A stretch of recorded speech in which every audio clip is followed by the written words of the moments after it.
Assalamualaikum warahmatullahi wabarakatuh.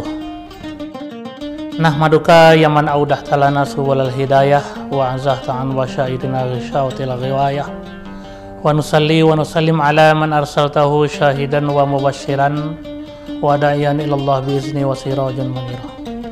Asyhadu an la ilaha illallah wahdahu la syarikalah wa asyhadu anna Muhammadan abduhu wa rasuluhu la nabiyya ba'da. Amma ba'd.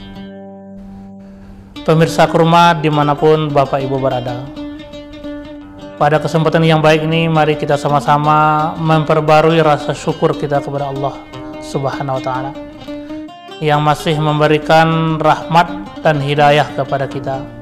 Salah satu rahmat dan hidayah Allah itu adalah keimanan yang tertanam dalam dada kita masing-masing, yang mana kata Nabi, setetes iman di hembusan nafas yang terakhir lebih berharga daripada dunia dan isinya. Mudah-mudahan Allah menetapkan keimanan kita sampai akhir hayat kita.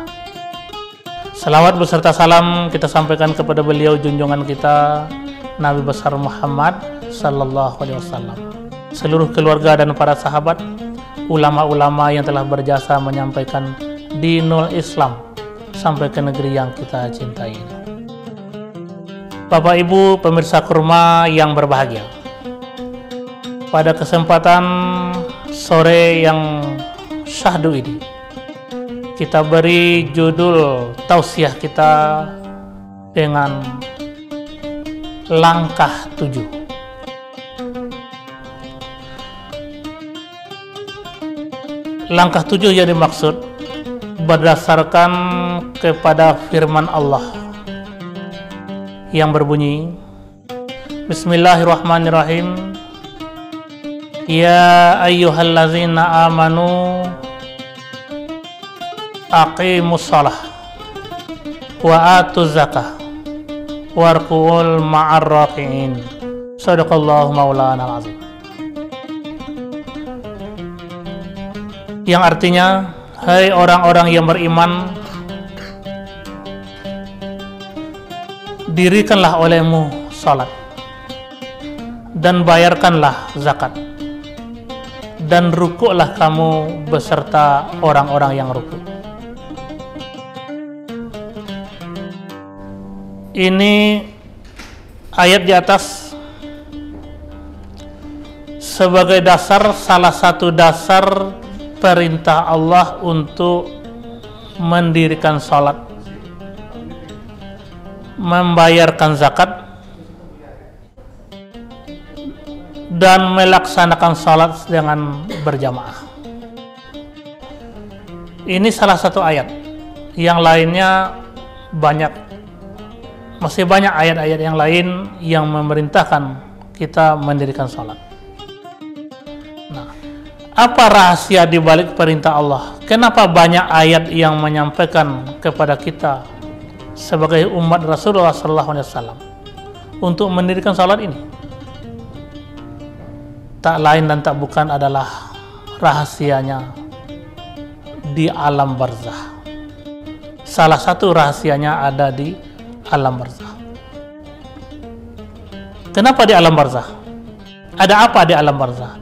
Ini yang kembali kepada judul tausiah kita, langkah 7. Bapak Ibu pemirsa kurma yang berbahagia, apa yang dimaksud dengan langkah 7 sana? Ketika seorang manusia berakhir diwafatkan oleh Allah Ta'ala, setelah wafat dimandikan, disalatkan, dan diantarkan ke pemakaman. Nah, setelah kita sampai di pemakaman, setelah kita dikuburkan, maka seluruh yang mengantarkan kita balik pulang ke rumah masing-masing.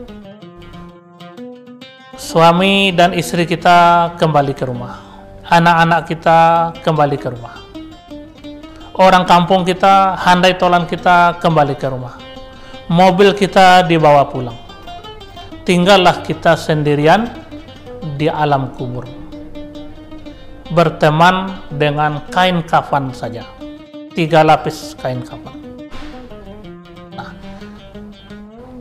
ketika sanak famili kita berbalik arah pulang,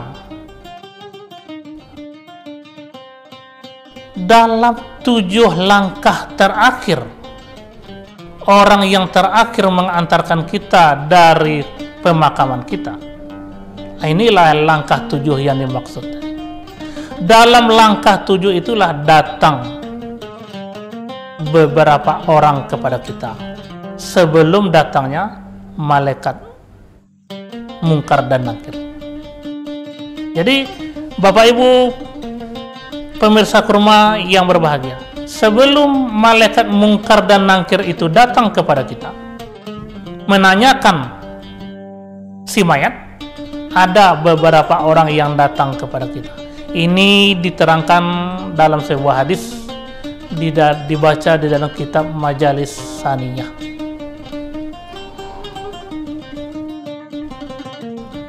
Siapa orang yang datang tersebut dalam langkah 7 tersebut? Ada kalanya orang yang datang itu ganteng-ganteng, bagus-bagus. Ada kalanya orang yang datang itu kusam, seperti orang belum mandi. Ada kalanya orang yang datang dalam langkah 7 itu orangnya jelek,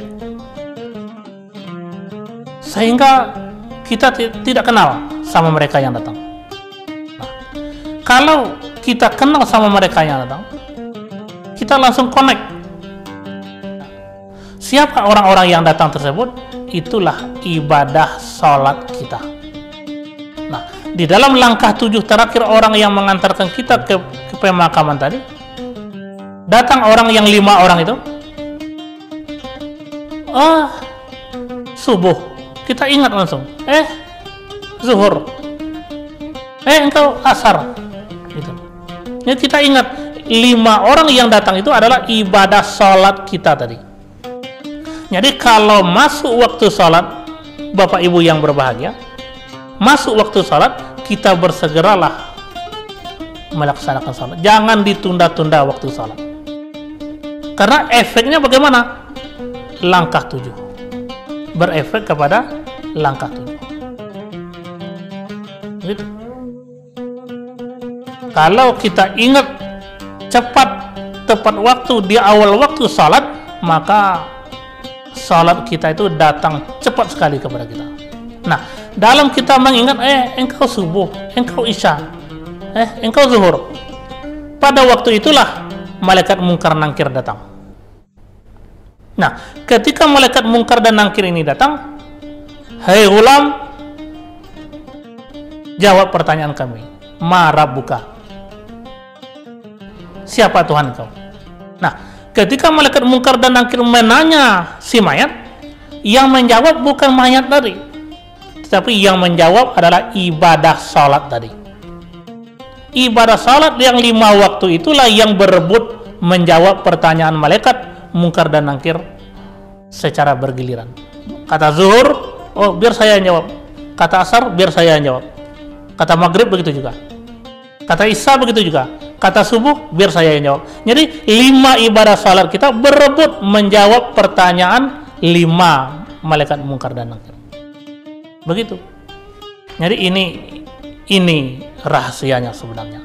Di saat tidak ada lagi pertolongan, ibadah salat kita yang menolong kita. Langkah 7 terakhir anak, istri, suami kita mengantarkan kita, di sanalah ibadah salat kita datang. Ibarat satu tetes air di gurun Sahara. Inilah Bapak Ibu pemirsa kurma dimanapun berada, mudah-mudahan bermanfaat. Selamat berbuka puasa. Billahi taufiq wal hidayah. Wassalamualaikum warahmatullahi wabarakatuh.